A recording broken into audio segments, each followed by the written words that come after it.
Et Hector, tu n'es pas venu seul. Non, là c'est pour toi. Là, oui, c'est effectivement. Là, c'est pour toi. Vous la connaissez déjà par ce rôle magnifique à l'écran. Vous la connaissez aussi pour son rôle de Roxane dans Famille. Elle est pétillante, elle est ravissante, elle est très agréable. Je vous demande de l'accueillir avec beaucoup de bruit. Charlie Bruno, s'il vous plaît.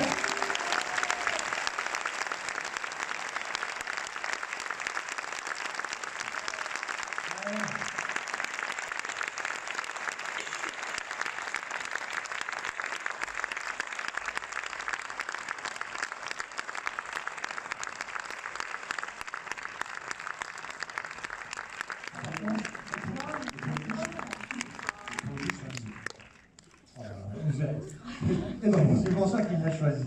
C'est ça. Bonsoir à tous. Eh bien aussi maintenant,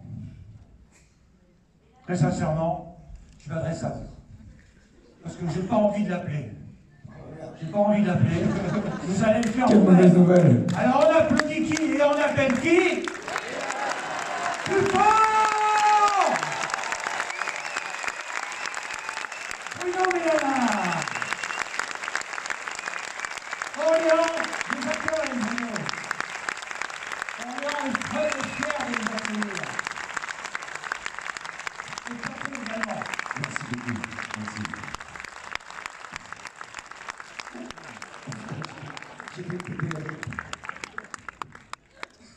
Il a écrit tout en sobriété.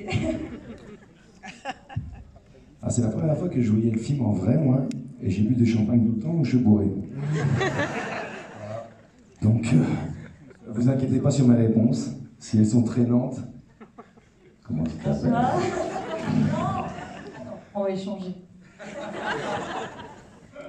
Et je crois qu'Hector aussi est resté un petit peu visionné le film. Oui, c'est la première fois qu'on le voyait en public. Ce soir, voilà, on découvre le film avec vous.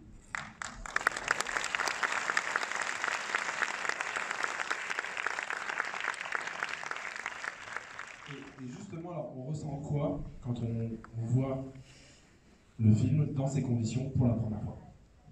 Alors moi non mais je suis la seule à ne pas avoir été dans la salle. On a mangé ensemble. Donc je peux pas répondre à cette question, je n'assumais pas d'être avec vous dans cette salle ce soir. Donc en revanche, eux, ils y étaient. Beaucoup d'émotions, une réelle émotion. C'est on se parlait avec Hector, on se touchait le bras. Là, quand parfois, exceptionnellement, une fois ou deux, quand vous avez ri dans le film, on se touchait en se disant notre vanne n'est pas si de merde que ça, parce que toutes les vannes ont été cuisinées à deux dans une pièce, autour d'un ordinateur. Il y en a eu. Ce soir, beaucoup, c'est du champagne. Parce qu'ils pensent que le film va marcher, donc ils donnent du champagne. Ils vont peut-être être déçus.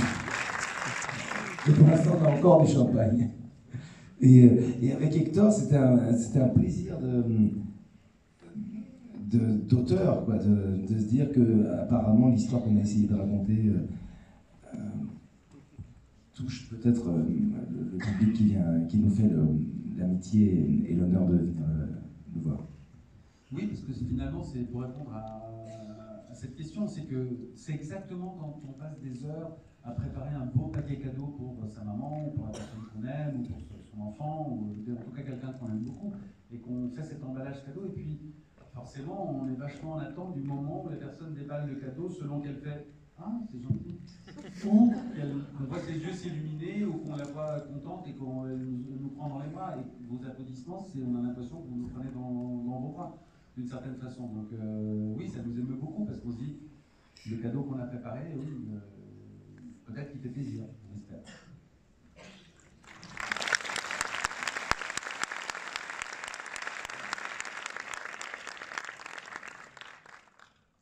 Hier à Lyon, il y avait Didier Bourdon et Josiane Velasco, parce que c'est une ville plus importante.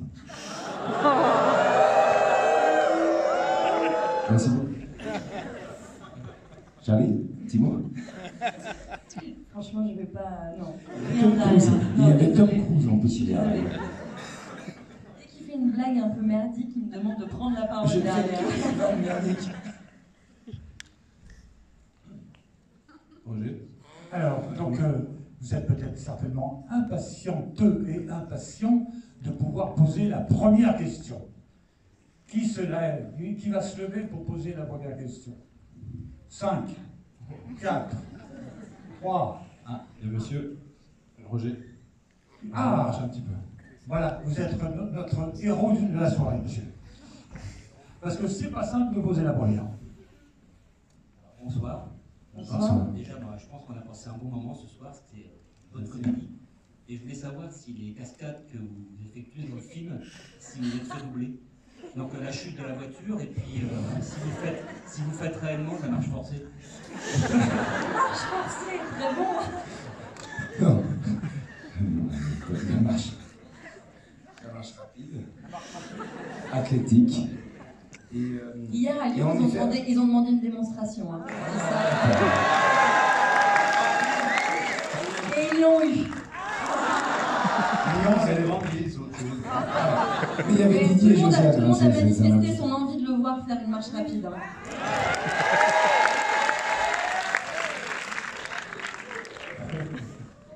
Une marche forcée.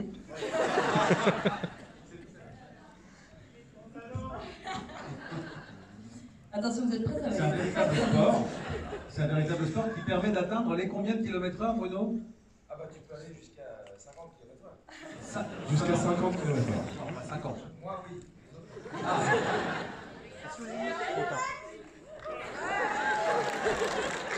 Ah oui.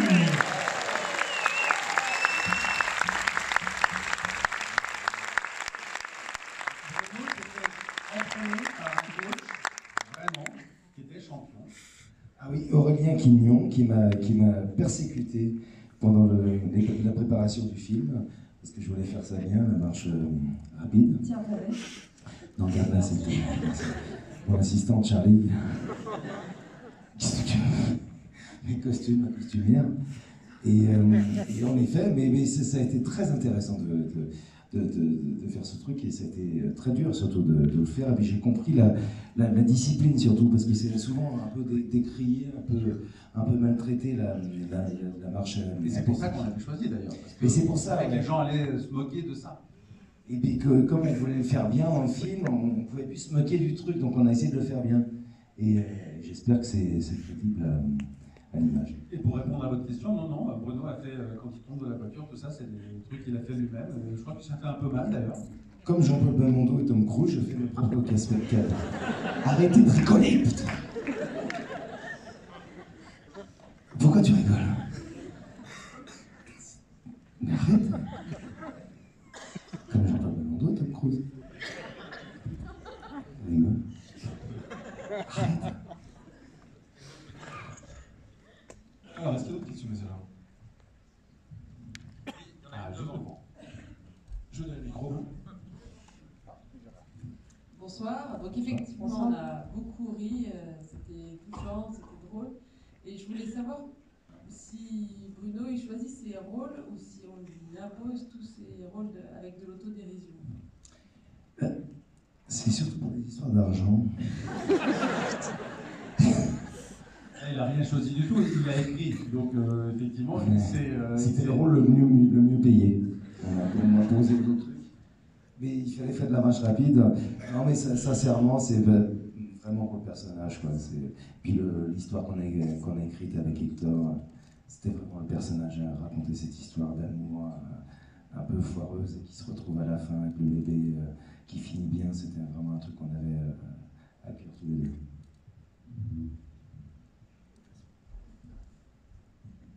Monsieur?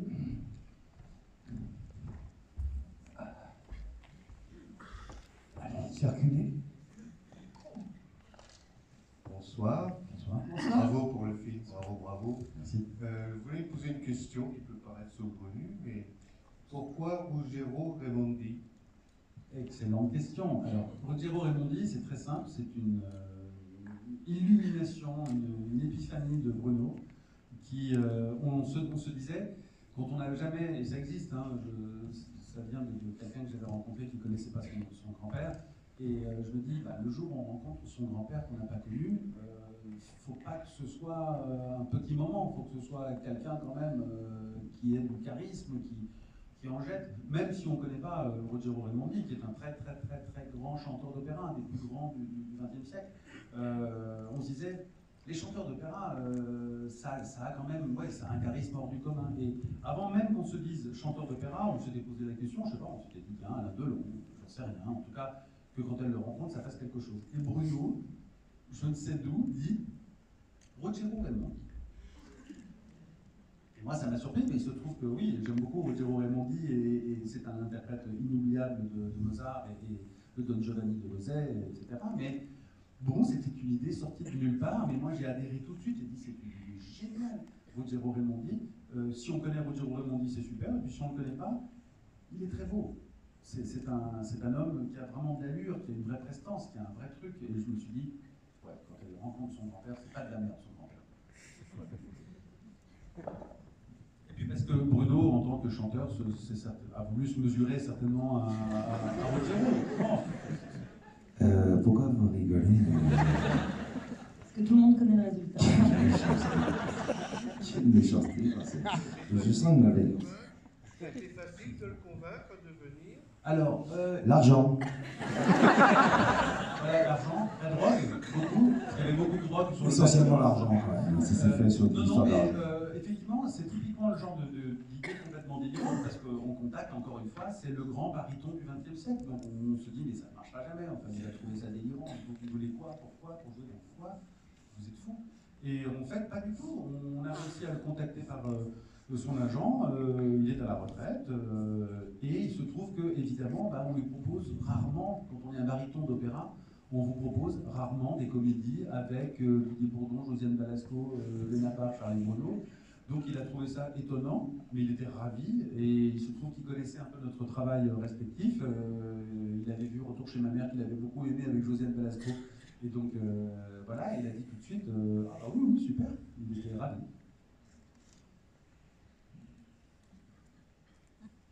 Est-ce qu'on parle un petit peu des beaux-parents quand même? Parce que c'est un peu le sujet du film. Josiane et Didier. C'est ça. Est-ce qu'on rêverait, dans la vraie vie, d'en avoir des comme ça? Non. La réponse est évidente. Non, mais en revanche, je pense que tout le monde s'y reconnaît un petit peu dans le côté intrusif. Alors ça dépend à quel niveau, mais le côté intrusif des beaux-parents et des parents, je pense que tout le monde s'y reconnaît un peu, et en tant que parent et en tant qu'enfant. Je pense, non? Oui? J'ai l'impression que c'est bien vécu là, par les enfants, par la fille. Pas tant que ça. Parce qu'elle n'a pas le choix, parce qu'on lui ment, mais je veux dire, si on se pose la question et qu'on transpose dans le quotidien, dans la vraie vie et tout ça, l'idée de se dire que ses parents trahissent à ce point-là, c'est quand même extrêmement compliqué. Mais c'est bien vu le fait qu'il soit tout le temps présent avant la dispute. Oui, carrément, parce qu'en plus elle est fille unique, donc il y a un cocon familial qui existe et qui est, à mon avis, qui est la réalité de beaucoup de gens. Je vois ça, c'est trop. Avec mes beaux-parents.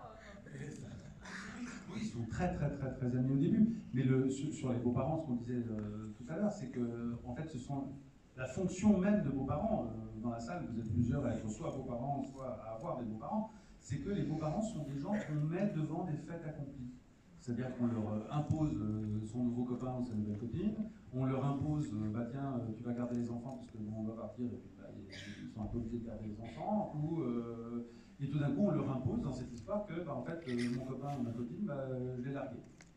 Et les parents sont sommés de fermer leur gueule. Voilà. Et il faut encaisser, ne rien dire, ne rien montrer, parce que sinon, vous imaginez, c'est le drame absolu. Si on commence à dire qu'on n'est pas d'accord et qu'on n'approuve pas l'union ou qu'on n'approuve pas la rupture, en des proportions énormes. Et donc, effectivement, oui, c'est une idée de Bruno à l'origine de dire, sachant qu'il y a ce lien très fort, qu'est-ce qui se passe lorsqu'on met devant le fait accompli ses beaux-parents et qu'ils ne l'avalent pas et qu'ils disent non, comme ils disent très bien d'ailleurs Didier et Josiane, on n'est pas des machines.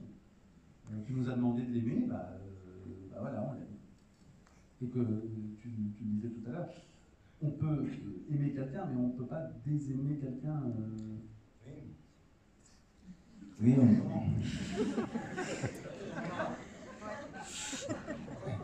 j'ai l'impression qu'on discutait en fait. On était d'accord. Mais c'est vrai, ce principe-là, on s'est posé la question, est-ce que on réfléchissait sur l'histoire du film, et c'est ça, c'est qu'on impose à nos parents, il faut que tu aimes mon mec ou ma femme, ou la personne qui partage ma vie. Et à un moment, où tu le fasses croire, et à un moment, il y a une rupture, il ne faut plus l'aimer, mais on peut faire semblant d'aimer, et on ne peut pas désaimer, c'est impossible.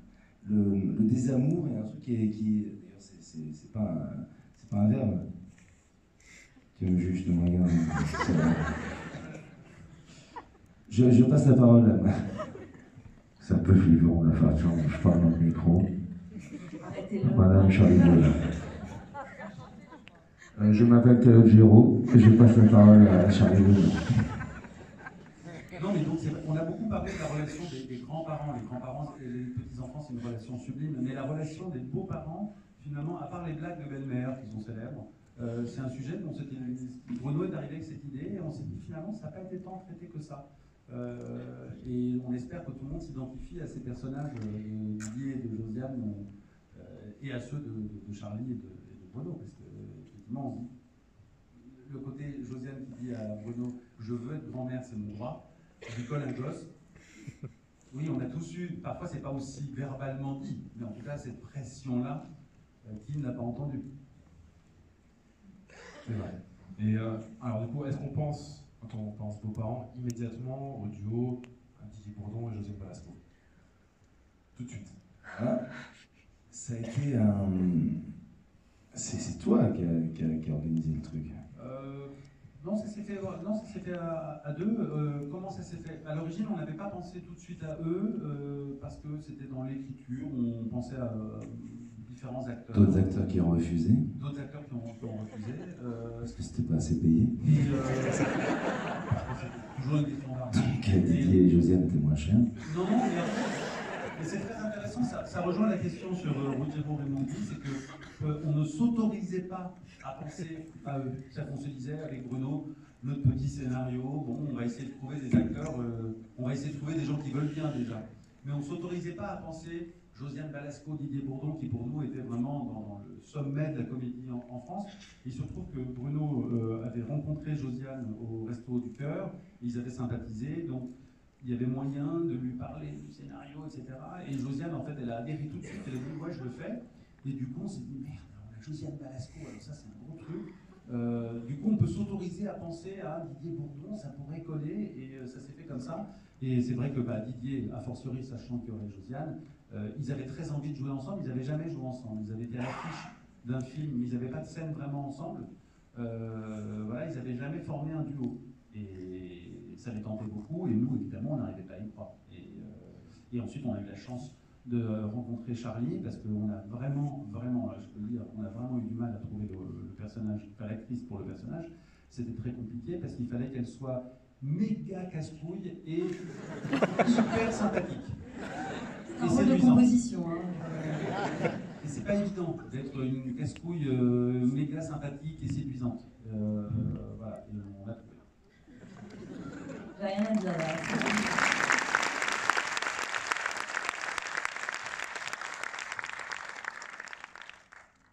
Alors messieurs, dames, profitez-en parce qu'après ils vont rentrer à Paris. Oui. À l'écran, on voit qu'il y a une réelle complicité. Pardon. Bonjour. Voilà, à l'écran, on voit qu'il y a une réelle complicité entre Bruno Benabar et ses beaux-parents. En famille, il y a une réelle complicité entre Kader, donc, qui joue le rôle de votre conjoint, et vos parents, donc Jacques, le beau-père. Et parmi tous les gags qu'on voit... oui, plus compliqué. Voilà, plus compliqué. Dans tous les gags qu'on voit à l'écran, on a l'impression qu'en fait, c'est pas forcé, c'est une transposition du quotidien. Et on n'a pas l'impression que le gag est réellement recherché, en fait. C'est voilà, la scène de la pêche, effectivement.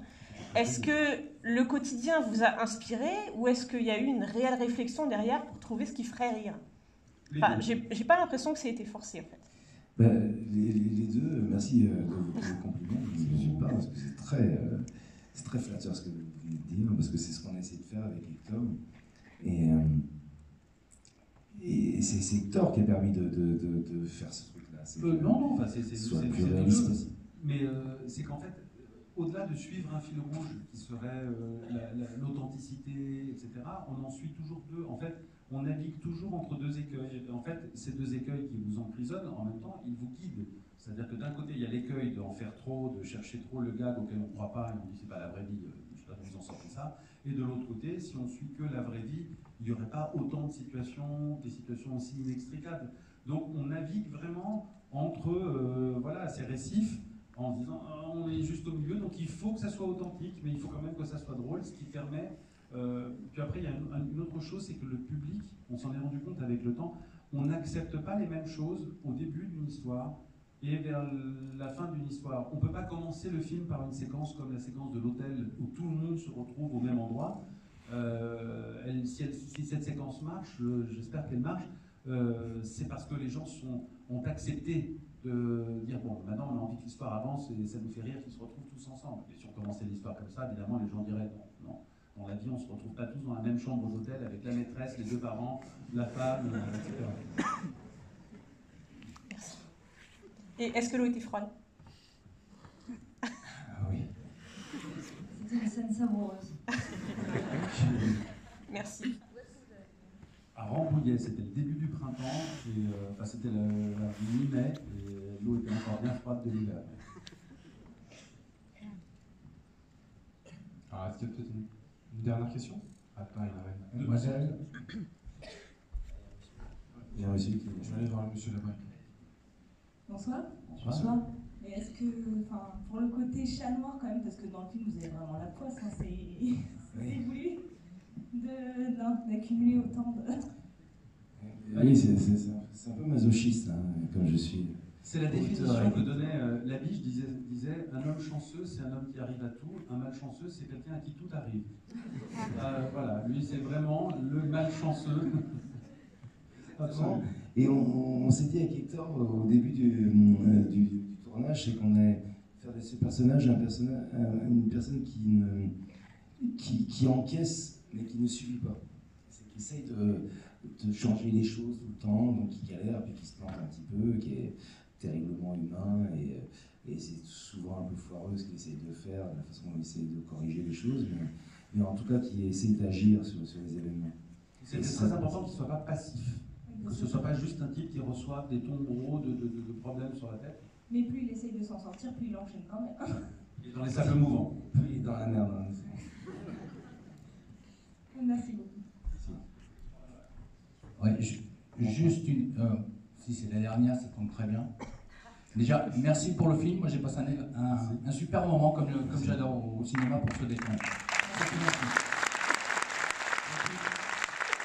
Et puis, si c'est la dernière question, Bruno, entre nous, alors, Chloé, c'est comment? Mon Dieu, quel enfer. Chloé? Ah ouais, Il ne se passe rien, vous n'avez pas regardé le film. Je vais quitter cette salle.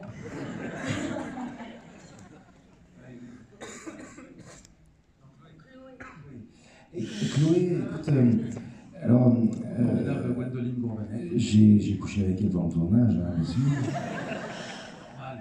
Gwendoline, qui est une copine, qui est une super actrice, et qui a remarquablement joué le rôle. Parce qu'elle avait un rôle pas facile, parce qu'on voulait pas que ce soit une idiote. Avec Hector, on a écrit, c'était pas une idiote, c'est une fille qui sentait que son mec se tapait, donc qui était un peu en perdition, mais qui aimait son couple et qui voulait maintenir son couple, et qui voulait se sentir libre. Et qui n'avait pas l'habitude de faire ça. Et Chloé et Gwendoline, elle a joué super bien ce rôle-là de fille qui est très moderne d'ailleurs, comme une femme indépendante, qui sentait que son mec allait voir ailleurs, parce que le rôle que joue Bruno Salomon, il y a un mec qui est à fond en train de pister tout le temps sur Tinder, sur des trucs comme ça. Et elle essayait de vivre par rapport à ça. Donc Gwendoline, elle a super bien joué. C'était... j'ai bien répondu. Et c'était très difficile, oui, parce que justement, il fallait qu'elle soit très bonne actrice, qu'elle ait ce personnage, et qu'elle soit très belle, et que vraiment on se dise, merde, dans la chambre d'hôtel, la nuit à 2h du matin, c'est crédible qu'il se soit passé quelque chose. Donc il fallait qu'elle ait ces deux qualités, d'être très jolie et de jouer très justement. Surtout que Charlie a peur déjà avant.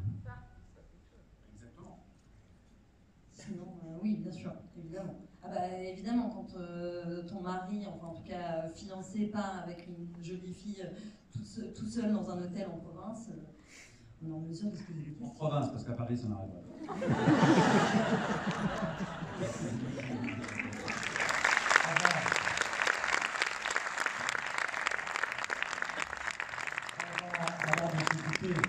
Avant de se quitter, je donne une dernière question, enfin une question pour Charlie. Je crois savoir que vous avez des attaches très prononcées sur la ville d'Orléans. Oui, tout à fait. Est-ce que vous pouvez nous en parler? Parce que vous connaissez bien la cathédrale, vous connaissez bien la flèche. Tout à fait, la flèche. d'Orléans. Bah, d'ailleurs, on est très content de l'avoir, la flèche, parce que On on est l'a très vu. content de l'avoir. Parlez-nous un petit peu de votre petit passage à Orléans. Bah, en fait, la famille de mon père est originaire de Marot-au-Pré, qui est donc à 15 km d'Orléans. Ma tante est là ce soir. Voilà. Merci de votre réponse. Et donc ma sœur a fait les Beaux-Arts d'Orléans, à côté de la cathédrale. Et donc à l'époque où moi j'étais au lycée, je venais la voir tous les week-ends, enfin beaucoup de week-ends, donc j'ai énormément de bons souvenirs ici. Et surtout, voilà, je viens voir mes grands-parents et la famille de mon père régulièrement, juste à côté, donc je connais bien. Et mon cousin s'est marié juste à côté l'été dernier. Donc je suis très contente d'être là ce soir. Voilà. Alors, avant de procéder aux photos, comme je vous ai expliqué tout à l'heure, avant le film, donc vous allez sortir tranquillement, vous allez vous installer. Ceux qui veulent des photos vont faire la file d'attente. Ceux qui ne veulent pas, bon, on va vous souhaiter quand même une bonne nuit. Mais avant de se quitter quand même, vous n'allez pas partir sans cadeau. Alors chez nous, il y a une règle. Je ne sais pas si vous connaissez à Orléans, bah si, puisque vous êtes d'Orléans. Vous connaissez forcément les chocolats de Sébastien Papillon. Qu'on a goûté tout à l'heure et qui sont excellents. Ah, mesdames, messieurs, demain, tous chez Papillon. Tous chez Papillon. Voilà. Et ben voilà, donc pour vous, déjà. Merci beaucoup. Ah, moi je vais prendre. Merci. Vous avez raison, Charlie peut vous chanter une chanson. Oui, absolument. Vous n'allez pas être déçus. Et pour vous remercier de votre venue à Orléans, permettez-moi de vous offrir ce bouquet. Alors vous comprenez, lui, il est malade, il a eu la bise au début, moi je l'aurai à la fin.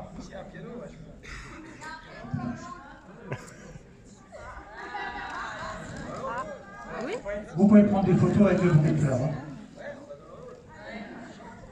Et si j'aimerais aussi remercier le distributeur du film qui est là ce soir, parce que c'est grâce encore une fois à eux, et Dieu sait qu'en termes d'exploitation cinématographique, UGC c'est pas un petit nom à côté de Pathé. Mais en tout cas, ils nous amènent très régulièrement des super équipes, donc vous pouvez aussi accueillir chaleureusement Emmanuel Leroux, s'il vous plaît. Emmanuel Leroux. Alors, on a un petit peu de temps, vous pouvez descendre, donc vous pouvez descendre, vous pouvez Et nous voir quand tu marches vite aussi. Et voilà. oui. Alors, il est tout timide, hein, lui. Ouais, c'est vrai. Mais il a bien profité aussi avec nous, alors. Regardez, en plus, il est beau garçon, hein. Bravo.